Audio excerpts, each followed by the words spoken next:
Hey there, crafty family. Let me shed some light on things and maybe you'll be able to see better. Voila! I don't know if you can, but hopefully that light helped. Anyway, today's video is not completely craft related, and I apologize. I just felt like sharing something for no reason. I was cleaning out a closet in a room that used to be my office slash craft room, and I hadn't looked in there in so long because the room had so much stuff in it because we kind of ended up using it. It was a guest room and then it kind of got stuff just piled everywhere. So I finally, in the midst of packing, decided to tackle that closet, and it had some craft supplies that I really didn't use too much, and they were just craft supplies that I've had forever, and I didn't use them all that much. So I never really went in that closet and cleaned it out. Don't know why. Just got busy, I guess. But I found like a few things, and then I found some non-craft related things that I thought I'd share, which are just kind of hilarious. First thing I'm going to show you is this ginormous tub of glitter that I found in there. It's called Diamond Dust, and it's called Twinklets Diamond Dust, which I believe they still sell. They just have a different label now because this is probably like 15 years old, but it's still fantastic. And, you know, of course, that doesn't go bad. So I was thrilled to find that. I mean, it's huge. It's a huge tub of, I've never seen a bigger tub of glitter than this. It's huge. So I might do is start putting them in little baggies and giving them away, giving some of it away with pocket letters and stuff, and, you know, different little giveaways, because I don't need all this. You know, I'll use some of it, I'm sure, but I don't need all this. So anyway, I found that. Then I also found the very first embossing powder that I ever bought, and it was from an expo that I went to, a stamping, crafting, scrapbooking kind of expo back in like the 90s, and it was when embossing powders weren't even, you know, on the market yet, and they were brand new, and they had like this demonstration table where these people were selling this and showing how to use it, and they let you kind of, you know, try it, different stamping. These are two different stamping methods, and then these are two different embossing methods. And they kind of like said, oh, pick out a stamp, and they kind of showed you how to do it, and then they let you do it yourself. And so then I bought some, obviously, at the time, this was like $5 or something crazy. And I bought my first thing of embossing powder, but I didn't really use it much because I didn't have a heat gun. And I don't even know if they used a heat gun back then to do it. I want to say they used something else, but I can't remember what it was. I just don't remember it being a heat gun. I don't know. It's from a long time ago, but I just thought it was funny that I found this, my very first embossing, which was from like 1992. I don't know, something crazy like that. So anyway, I thought it was funny. Then I found like old school glitter that I had since I was a child, like that really, you know, when glitter was like super chunky, and I put like some on the top because this used to be in a thing and I wanted to be able to see what I had. So that was my funky glitter, and I thought, well, that's funny. I'll probably find some use for it. I thought that was hilarious. And then I found some of these, which my mom used to do. She used to make sweatshirts. It was the very first thing I ever saw her do crafting, and it wasn't until she was in like her late 50s. Then she sat down and decided she wanted to do crafts. So she got all these, you know, fabric sparkles and paints and stuff. And what she would do is she would cut out, like she would like iron on transfer photos of things and cut them out and then iron them onto the sweatshirt, and then she would outline them in the glitter paint, and that was her kind of craft. And she made everybody in our family one of these sweatshirts, and they were awesome. I loved it. I still have mine. And so yeah, so I guess I got some of these from her, and I've had them and they're still good, so I will use them as well. I usually use this stuff for paper crafts, not fabric though. And then I think this was also from the expo, because this was the first time I had ever seen flocking powder. And I believe that's what this is. It's like fuzzy. So they were showing that as well, and some other things.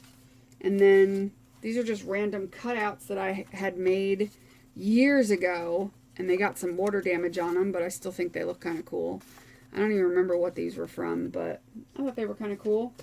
And to find them in my box after all these years. And then just some, like an example of a stamp I had. You can't tell, but it's a kit, like a cat sleeping in a basket. And just some random junk, which nobody cares about. These are just random papers. And then I found these negatives, which I still can't tell what's on them, but doesn't matter. I'm sure they're not anything important or something I have pictures from, but what's cool is I can use these in a mixed media craft because I thought they were pretty cool. I'm like, cool, old negatives. And then I have this, which I made when I remember making this when I was like 14. And it was with my first set of stamps. I put some stamps up there, and it's like it was stapled, 3 staples across, and it was like supposed to be a little notebook. And it has paper, but it's all yellowed, but I'll still keep it or do something with it. And then I used to decoupage light switch covers with tissue paper, and I don't know if I can get these separated because they are literally stuck together. I just realized that. Yeah. Here we go. There's one I did. It kind of has a few scratches on it, but no big deal. There's one with butterflies. This one is flowers. This one's in better shape than the other two. And then this one's like animal print, but it's got a few marks on it. But oh well. I don't know what I'll do with them. I might either recover them or do something else with them. I don't know. Throw them away. I don't know. Then I found these baggies. They're like probably hurting your eyes. They're like, you know, holographic little baggies. I'll probably cut them up and use them for something.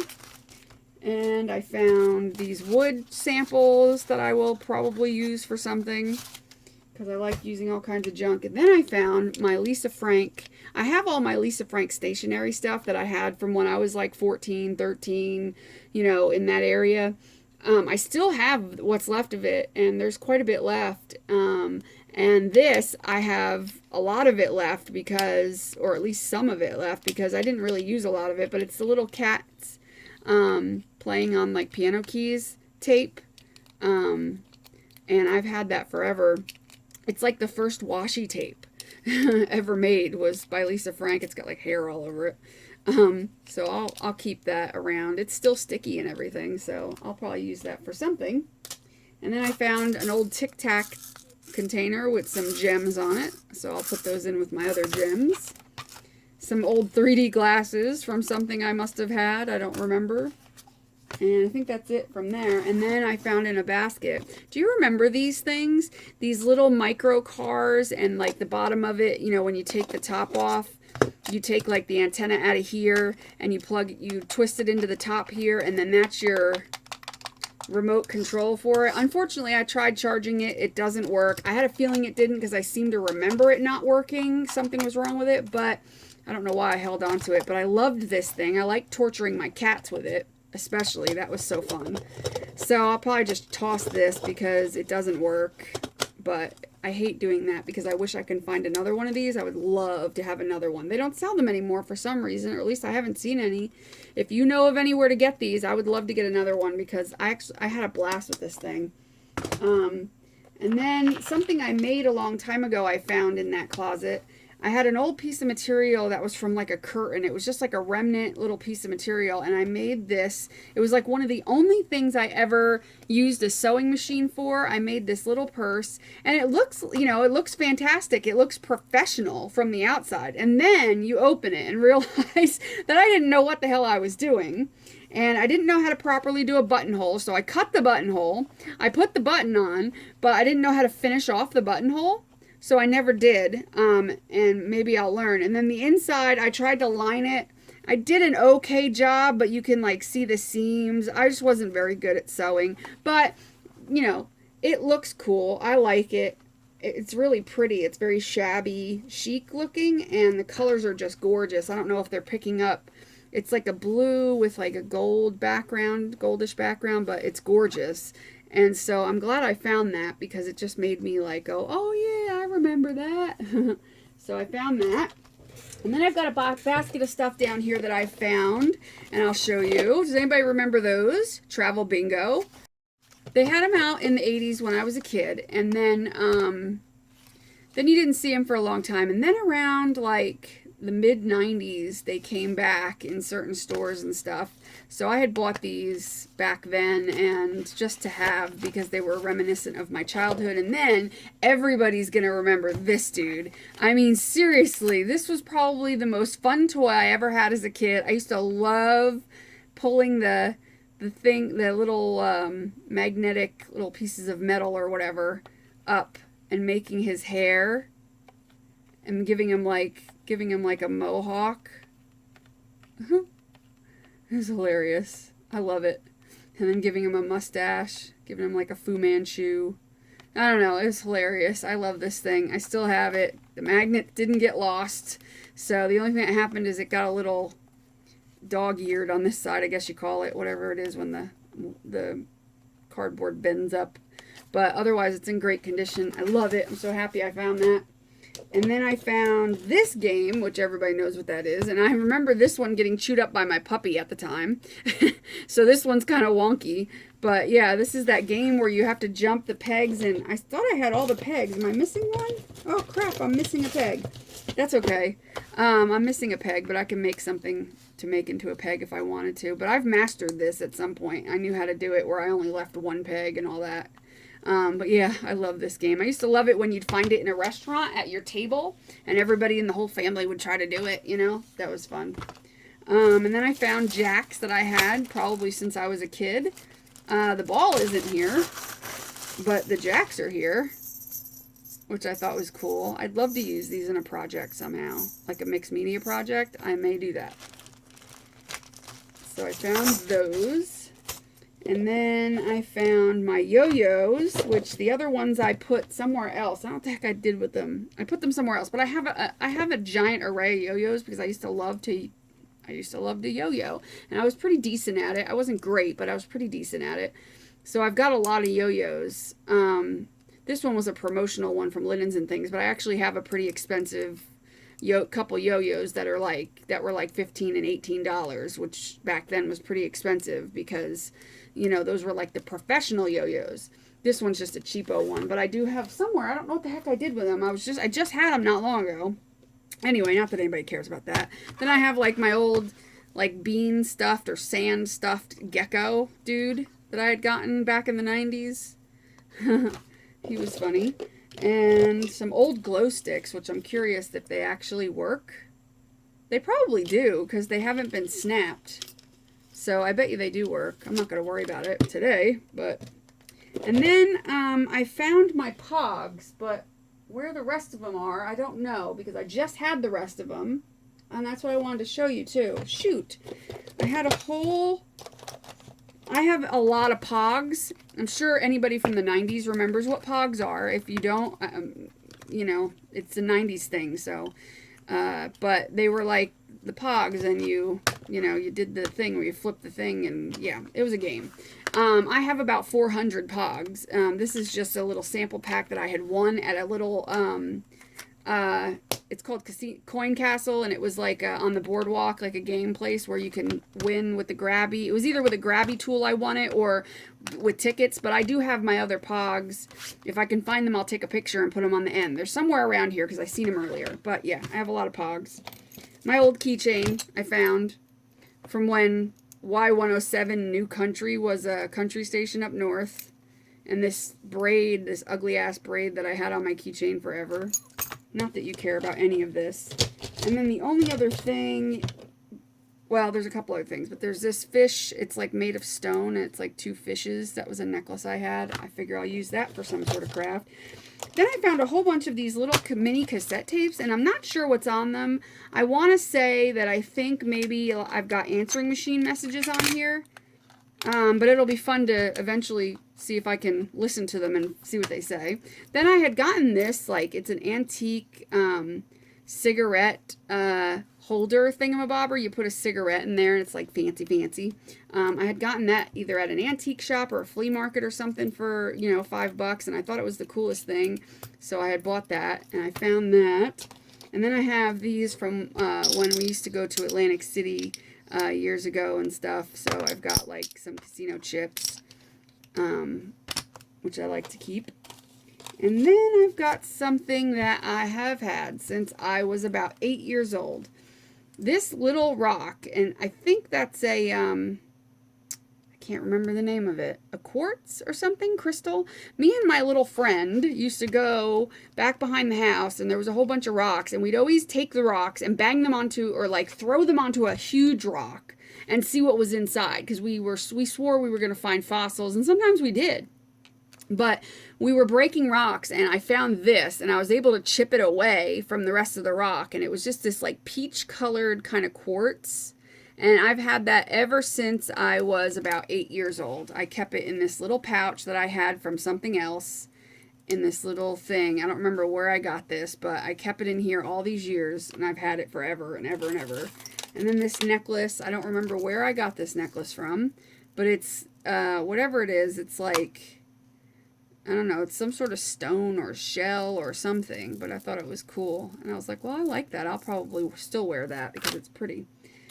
And then I got my first best friend charm. We used to make these little safety pin charms with the little beads. I don't know if anybody else remembers that. So this is probably bringing a lot of nostalgia back for people. Because remember the best friend charms? And then we'd make these little friendship safety pins and put them all over our backpacks and our denim jackets. So these are a couple of my first best friend charms from two best friends I had. That's hilarious. I can't believe I found that. And then I've got this little angel pin. I don't know where I got that from. It's like a little angel. And I've got, I loved the Lion King, and I have a best friend Lion King, and I think my niece actually has the other one of this one. And then here's a little Simba. I don't know how it got stuck in here, but another poker chip. And then here's a bracelet I had that like all the charms are off of it, but it was like seashells related and sea life related. It's all falling apart. And then there's a necklace in here that I wore back in the 90s. It was like a choker necklace. I love this thing. I used to love this necklace. I don't know why. Loved it. And then there's a little lock from one of my old diaries, and I still have the keys for it. I found that. I found this little, there's two things that I found randomly on the road. No, not that. Hold on. Where'd it go? This ring. This ring, which you can see the stone is still nice crystal clear, but it's all flattened. Like the ring is like completely flat. Like this should be straightened up, and the ring is like just flat. And I found this on the road in New York City. I was walking along and I seen something sparkle, and I picked it up, and it was like a flattened ring. I knew it wasn't like diamond or anything. It's like a cubic zirconia, because the band on it's just a crappy metal. But I just thought it was, I don't know why I kept it. I have no idea why. And then I found this on the road in somewhere, I don't remember, walking along, and it's a Taurus, and I think it's sterling silver. It's just really tarnished, and it's a charm that says Taurus. I'm not a Taurus, I'm a Capricorn. And then I got this little unicorn ring that I've had forever, and I'm glad I found it because I love it and I want to wear it. It's a little unicorn. And some other little things I just have in here are just some random keys, which, you know, they're nothing of a big deal. And that's it. That's basically all I have. And if, like I said, if I can find, and I have this baseball card, which I have an entire binders full of baseball cards in perfect condition. So I'm going to put this back in there. I don't know how it got in here, but it's Mike Piazza. I'm not really into baseball either. I just had them. And so I'm going to put this back in my thing. But that's really it. I just wanted to share that. I don't think anybody really cared about seeing any of this, so I apologize if this video kind of sucked for you. I really do. I didn't mean for it to suck for you. I just thought it was interesting to share these things, this nostalgia, that I found it very nostalgic. Oh, crap, I forgot to share this. I was in the newspaper back in the 90s, and I'm not going to tell you that's me, but that was when I was much heavier. I am much thinner now. But that's Geraldo Rivera's sister, and she lived in Red Bank, and that's where this was from. And I realized it was Geraldo, Sharon Rivera is his sister, and she was also interviewed for this. What would you most like to get on Valentine's Day? And my answer was, hold on.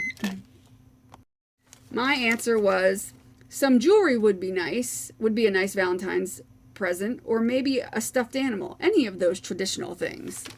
Like such an idiot. Now I'm like, just give me some money and candy. I'm just kidding. But yeah, I kept that all these years. I thought that was funny. I need to do something better with it than sticking it in a little box. And then I have old stamps from, I don't know when, because it's a 22-cent stamp. So whenever 22-cent stamps were the thing, remember that? Remember those days when it only cost 22 cents to send a letter? I don't know. It doesn't have a year on it, I don't think. So I have no clue. A whole book of stamps cost $4.40. Now it's like ridiculous. And then movie stub tickets from seeing Star Wars Episode 1, which to me sucked. And then when I was on Nashville Star, I tried out and I made it. I put a tag on the back. Luckily, I did this so I'd remember. Nashville Star audition, October 22nd, 2003. Made it to the third round, which I did. And I sang When Will I Be Loved? And I was actually on the news and everything. So yeah, so those are just a few things that I thought I'd share. Not completely craft related, but, you know, I thought, whatever. You know, sorry. I didn't mean to go off topic, which is going to happen from time to time. But anyway, thanks for watching if you did, and I apologize if this bored you to death. And I will try to find my Pogs and post some pictures. And I guess that's it. Have a great rest of your day. And yes, I realize we reached 400 subscribers. I am not blind to the fact that I seen that. And I'm going to have to do a video maybe tomorrow or Tuesday with a giveaway for that. So be watching. Be watching. It's coming. So yeah. So make sure you do what you love what you do, and I'll see y'all later. Love ya. Bye.